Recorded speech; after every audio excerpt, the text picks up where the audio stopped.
मी water filter बनवलेला आहे। या फिल्टरमध्ये मी फडका बांधलेला आहे। नंतर कोळसा तसेच छोटी वालू, मध्यम वालू, मोठी वालू आणि खडे टाकलेले आहे। हा घाण पाणी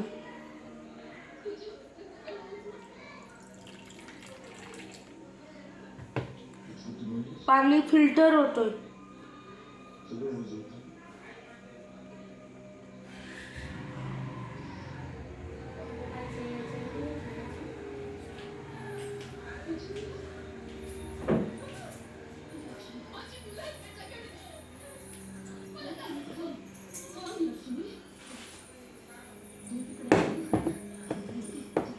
फिल्टर झालेला पाणी